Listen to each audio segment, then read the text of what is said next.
Hai, perkenalkan nama saya Estriana Nubantobing dari jurusan Pendidikan Sejarah Fakultas Ilmu Sosial. Di sini saya akan membuat video tentang kerajaan-kerajaan tradisional Afrika. A few minutes later. Menurut Dr. Onwenu-Dike, kerajaan Benin ini merupakan contoh terbaik dari kerajaan rimba Afrika yang timbul dan berkembang terlepas dari pengaruh Arab dan Eropa. Rajanya ini biasa disebut Oba, merupakan wakil semua dewa Benin dari pengejawantahan dewa. Bila orang tidak percaya akan kekuasaannya, maka akan dihukum mati.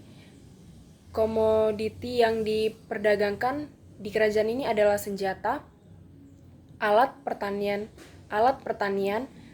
ukiran kayu, bahan makanan, atau ubi rambat, kadal kering, merica, dan gading, minyak palm, serta budak belian dan hasil karya seni. Mata uangnya ini berupa cangkang kerang, cincin logam atau manila. Karya seni yang dihasilkan terkenal karena keindahan dan kehalusannya. Dalam kepercayaan mereka, dewa tertinggi menciptakan dan memerintah dunia karena sudah terlalu baik, maka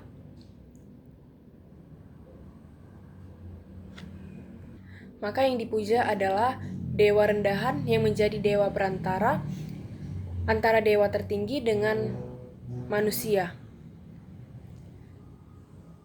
Setelah bangsa Eropa datang, maka perdagangan budak berkembang dengan hebat sehingga pertanian dan perdagangan terbengkalai. Akibatnya pun kehidupan pun di sana menjadi sulit, dan untuk itu maka semakin sering pula Oba melakukan upacara korban untuk mengusir setan yang menjadi biang kemelaratan di kerajaan tersebut. Itulah sebabnya pada akhir abad ke-19, Inggris dapat menaklukkan wilayah ini dengan mudah tanpa melakukan perlawanan yang berarti pada bangsa Inggris. Karena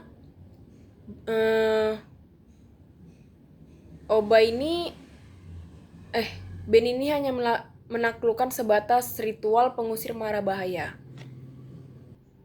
Nah, yang selanjutnya itu ada yang pertama itu Kerajaan Dagang Afrika. Timbuktu merupakan salah satu kota dagang terbesar di Afrika di abad ke-16. Bahkan pada masa itu, kota tersebut juga menjadi salah satu pusat ilmu pengetahuan di Afrika. Kini Timbuktu jauh dari keramaian, tidak lagi memiliki keturunan, nama, dan kekayaan. Tetapi pada zaman Askia Muhammad,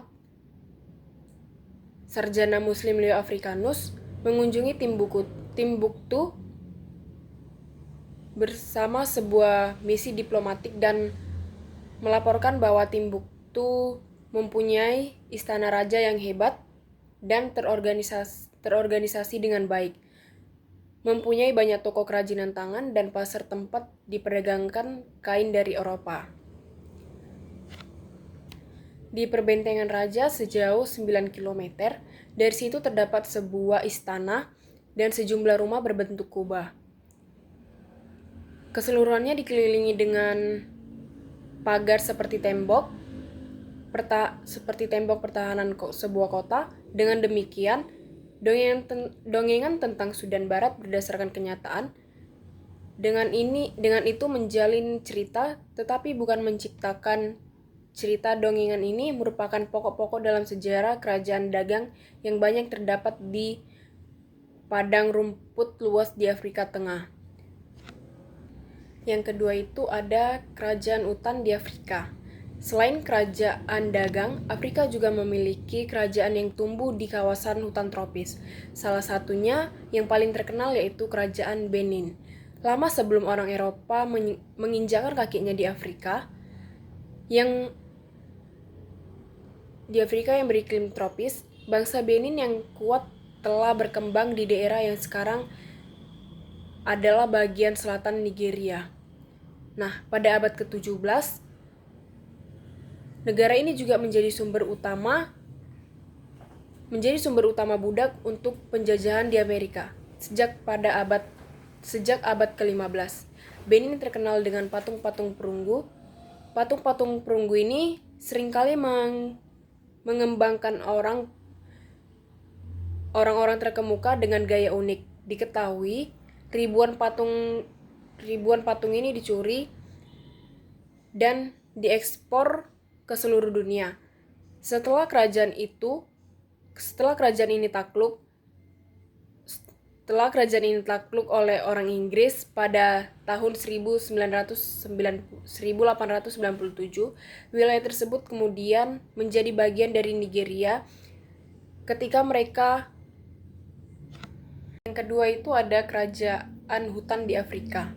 Selain kerajaan dagang, Afrika juga memiliki kerajaan yang tumbuh di kawasan hutan tropis. Salah satunya yang paling terkenal yaitu kerajaan Benin. Lama sebelum orang Eropa menginjak kakinya di Afrika yang beriklim tropis, bangsa Benin yang kuat telah berkembang di daerah yang sekarang adalah bagian selatan Nigeria. Pada abad ke-17, negara ini menjadi sumber utama budak untuk penjajahan di Amerika.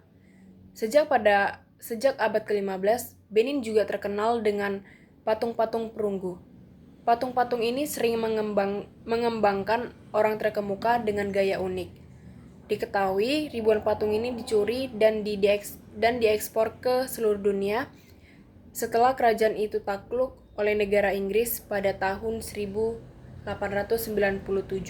Nah, wilayah tersebut kemudian menjadi bagian dari Nigeria ketika mereka merdeka pada tahun 1960.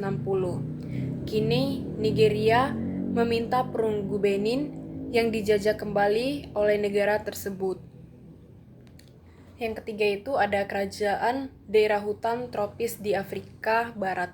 Sebagian masyarakat Afrika Barat pada awal abad Masehi sudah hidup secara sedentaris, agraris, dan yang biasa disebut juga pastoral. Peradaban Sudan atau Sudan Civilization merupakan istilah untuk menyebut kebudayaan bangsa Afrika Barat. Lebih dari sekedar menunjuk suatu daerah yang bernama Sudan, proses peradaban Sudan terjadi karena faktor lingkungan. Bukan karena rasialnya, masyarakat Afrika dalam mengelola tanahnya selalu menggunakan semacam cangkul yang disebut hock. Mereka tidak mengenal baja. Sistem yang biasa ditempuh adalah shifting cultivation atau berpindah ladang dengan teknik slash and burn sebelum tanah siap untuk ditanami. Mereka selalu berpindah ladang, yang berarti masyarakat Afrika selalu dalam keadaan bergerak. Terjadinya arus migrasi besar maupun kecil. Salah satu ciri peradaban Sudan adalah peradaban tersebut didukung oleh kelompok masyarakat dengan sistem ekonomi agraris. Dalam masyarakat, ekonomi ganda biasanya diadakan pembagian tugas berdasarkan stratifikasi sosial dan jenis. Umumnya kaum pria kelas atas